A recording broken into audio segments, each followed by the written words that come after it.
had the best night's sleep in my life over the past 2 weeks with the S.I.T.B Hybrid Luxe mattress than I've ever had in my life.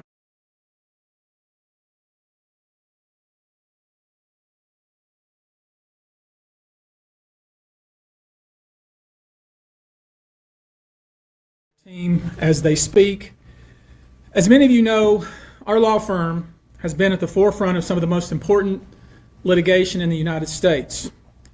We like the tough cases. We thrive in the complicated cases. We've handled over the last 25 years some very big and very important cases. I believe that this one may surpass them all. There are many facets to this. The conduct we will describe today occurred over more than 20 years. There are many people and many entities involved. And we're going to follow this evidence wherever it takes us. We will find the silent accomplices. We will expose the enablers who enabled this conduct behind closed doors. We will pursue this matter no matter who the evidence implicates. These brave victims who have stepped forward deserve nothing less. The biggest secret in the entertainment industry that really wasn't a secret at all has finally been revealed to the world. The wall of silence has now been broken, and victims are coming forward. Our team has had at this point more than 3,285 individuals contact us with people claiming to have been victimized by Sean Combs. After vetting, we now represent 120 individuals who intend to bring civil claims in civil court against Sean Diddy Combs, as well as claims against many other individuals and entities that we will name as defendants as we file these individual cases.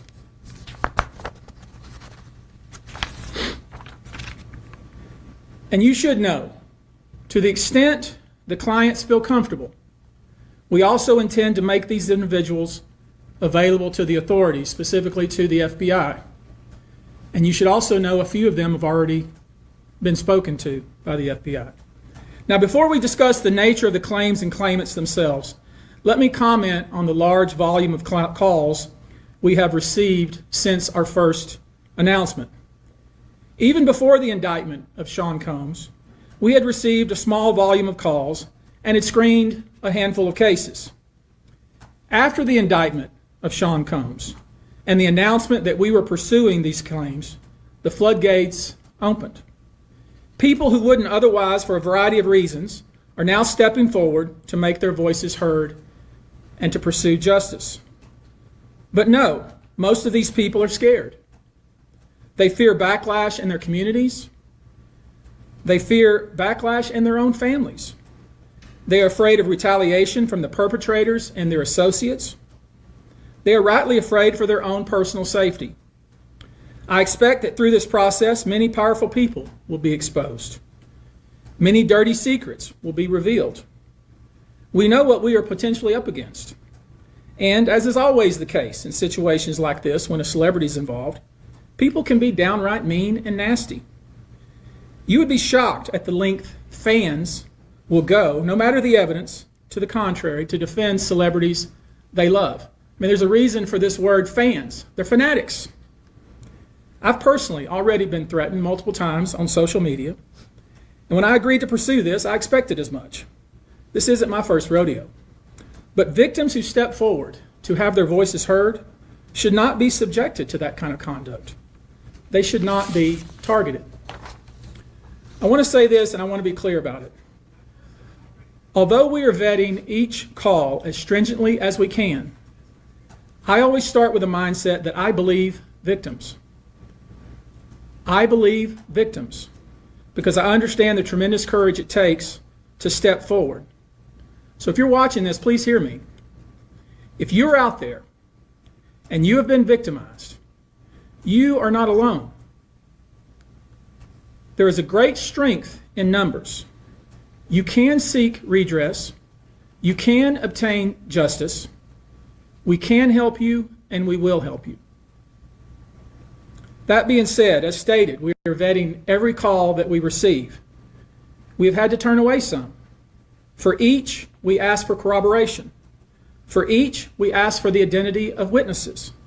We also have collected pictures, videos, texts. We check venues, we check dates. We want to corroborate that the claims being made have legitimacy and merit.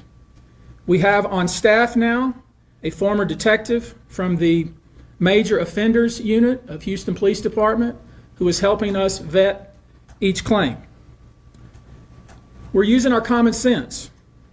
We're being stringent because, as I said, these are not easy cases. They're very tough. The process is hard, and in some cases, the process is very lengthy. These cases are hard to prove. Many times it's the victim's word against the alleged perpetrator. Each of these victims will no doubt be publicly attacked by the alleged perpetrators, and in some cases, the general public.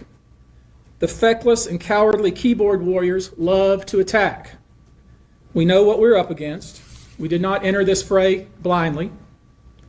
I wish it was my last such fray. I wish this type of behavior wasn't so pervasive, but it is what it is, so we will press on. As I said, our law firms have been retained by 120 individuals at this point to pursue cases in civil court against Sean Diddy Combs. You should know, in this group, it is evenly divided between males and females. There are 60 males and 60 females who have joined us to pursue these claims as plaintiffs. In this group, 62% identify as African American, 30% are white, and the remainder are Hispanic or Asian. The victims are from more than 25 states. The majority are from California, New York, Georgia, and Florida. I don't want to focus on the ages of these victims. When we talk about the ages of the victims when the conduct occurred, it's shocking. Our youngest victim at the time of the occurrence was 9 years old. We have an individual who was 14 years old. We have one who was 15. 25 of the 120 individuals who are plaintiffs in these cases were minors at the time of the acts complained of. The time frame of the acts complained of is very wide. The conduct at issue spans from the years 1991 all the way till this year, 2024. If you wonder why there are so many alleged victims, that's your answer. We're talking about more than 25 years of this type of conduct. Now, although most of the victims who have stepped forward were victimized after 2015, this has been going on for a very long time. Now, when you think about the fact that some of this conduct occurred 25 years ago, and you wonder why would it take somebody so long to step forward, I want to remind you that many states in the United States have recognized that it's very difficult for a victim to step forward and to make these types of allegations when something very terrible has happened to them. I'll use New York, the state of New York, as an example. The state of New York has specific statutes in place that revive claims that are even claims that would typically be not able to be brought, that it revives such claims, and they can be brought even 25 to 30 years later. Because there's a recognition there in New York and California and other states that it's very difficult for a victim to come forward. And I would respectfully suggest the only reason many of these people are coming forward because they see other victims coming forward. And it gives them some comfort that, hey, I won't be the only one. And I expect more victims will come forward. You know, there's an old saying, it says, a lie has great speed, but truth has endurance. The acts complained of in these cases that we're going to file occurred primarily in New York, either Manhattan or the Hamptons, or occurred in California, primarily in Los Angeles, or in Florida, primarily in Miami. Most of these events and incidents occurred at parties, typically after parties, or album release parties, New Year's Eve parties, 4th of July parties, something they called a puppy party, the all-white party, although several of these events occurred at auditions.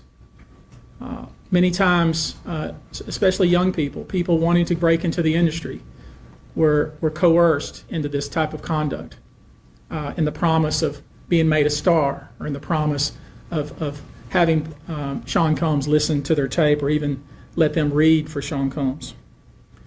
You should know that some of this behavior occurred at well-known venues in New York City.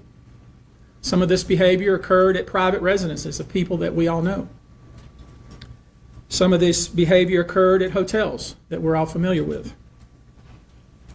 You should know that more than 55% of the victims filed reported this conduct to either the authorities, that is the police, or to hospitals. We're in the process of collecting with our team assistants medical records, reports that were made to the authorities, and I've already said that some of the individuals in this group did in fact talk to the FBI. You should know that several of the individuals, and when I say several, I mean many, who did in fact seek medical treatment were drug tested, and drugs were found in their system, weird drugs that you probably never heard of. One in particular that continues to pop up is a drug called xylazine, or trank, which based on our research is known as a horse tranquilizer. Now, there's been a lot of reports that we're filing a class action. This is not a class action. Class action is when one or two people file a case on behalf of a group of people. That's not this. These cases will be individual cases. Each case will live and die on its own merit.